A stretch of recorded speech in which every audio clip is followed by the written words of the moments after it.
Hello student, it's time to be study. आज हम लोग क्लास 8th जो मैथ फर्स्ट पार्ट है उसका chapter number 1 square and cube solve करेंगे।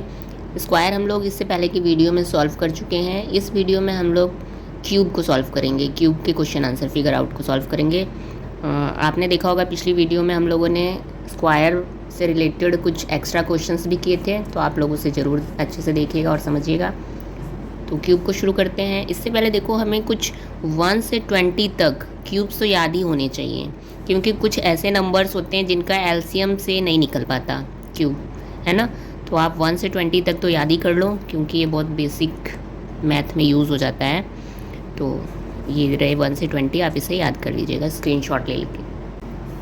फिगर इट आउट है इसका question number 1। Find the cube roots of 27,000 and 10,648। हमें इसमें इसका क्यूब रूट निकालना है, इन दोनों नंबर्स का। तो जैसे हम स्क्वायर का पेयर कर रहे थे हम लोग एलसीएम करके, उसी तरह यहाँ भी हम इन सब का एलसीएम करेंगे। तो इसको हम पहले एलसीएम कर लेंगे। ये नंबर देखो 3 से कटेगा, 3 9 ज़ा 27, 0 0 0। 3 से फिर 3 3 ज़ा 9, 0 अगेन 3 से, 3 1 ज़ा 3। अब ये 2 से, 2 5 ज़ा 10। फिर ये आपका 2 से जाएगा, 2 2 ज़ा 4, 2 5 ज़ा 10, 0। लास्ट में 0 है तो अभी भी 2 से जा सकता है, 2 1 ज़ा 2, 2 2 ज़ा 4, 2 5 ज़ा 10। देखो लास्ट में 5 आ रहा है, तो 5 का डिविजिबिलिटी रूल है कि 5 सही जाएगा। 5 2 ज़ा 10, 5 5 ज़ा 25। अगेन 5 से, 5 5 ज़ा 25, फिर से 5 से जाएगा। ठीक, तो आपको क्यूब रूट बनाने के लिए भी इसमें एलसीएम बनाना है और पेयर बनाना है। स्क्वायर में हम कर रहे थे कि टू नंबर्स का पेयर बना रहे थे, पर यहाँ पे 3 नंबर्स का पेयर बनाएंगे। देखो 1 2 3, 3 आपका 3 टाइम्स आ रहा है, 3 बार आ रहा है, पेयर बन गया 1 पेयर। फिर उसके बाद 2 देखो, 2 भी 3 टाइम्स, 1 पेयर ये, और 5 3 टाइम्स, तो इसका एक पेयर। ठीक, अब आप इसे ऐसे कर सकते हो। इसका बनाना था हमें 2 7 0 0 0 इक्वल टू, प्राइम फैक्टराइजेशन हमने कर लिया, 3 × 3 × 3 सबको लिख दो ना। फिर 2 × 2 × 2 × 5 × 5 × 5। अब आपको क्या करना है, पेयर बना लेना है। ये हमने पेयर बना लिए 3 3 के। अब इन सब को, पेयर को 3 है, 1 निकाल लो और क्यूब लगा दो। मल्टीप्लाई 2 में से 1 निकाल लो, क्यूब लगा दो, क्योंकि हम क्यूब बना रहे हैं 3 3 का पेयर। 5 निकाल लो। ठीक, अब इन सबको आपस में मल्टीप्लाई कर दो। 3 2 ज़ा 6, 6 5 ज़ा 30, तो ये हो गया 30 और ये क्यूब। ठीक है, यानी ये 30 का क्यूब है, ये पूरा नंबर। तो हम इसे ऐसे भी लिख सकते हैं, जब हम वहाँ पे स्क्वायर हटा रहे थे तो अंडर रूट लग रहा था, तो क्यूब हटाएंगे तो ये अंडर रूट में आ जाएगा, 2 7 0 ऐसे। ठीक, यानी ये 30 का क्यूब है। क्लियर, ये हमारा आंसर हो जाएगा। अब क्वेश्चन फर्स्ट में ही जो बी पार्ट था 10648, इसमें भी हमें क्यूब रूट निकालना है, तो इसको भी एलसीएम मेथड से करेंगे। 2 से करते हैं, 2 5 ज़ा 10, 2 3 ज़ा 6, 2 2 ज़ा 4, 2 4 ज़ा 8।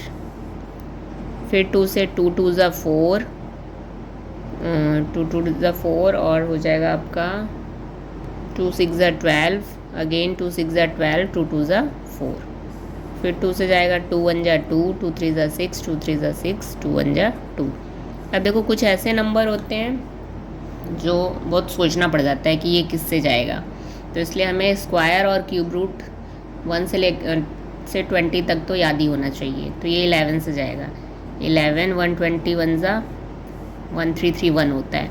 फिर 11 11 ज़ा 121, अगेन 11 से कट जाएगा। ठीक है, अब ये हमारे फैक्टर मिल गए। देखो 3 का 1 2 पेयर और 3 का 11 पेयर। क्लियर है।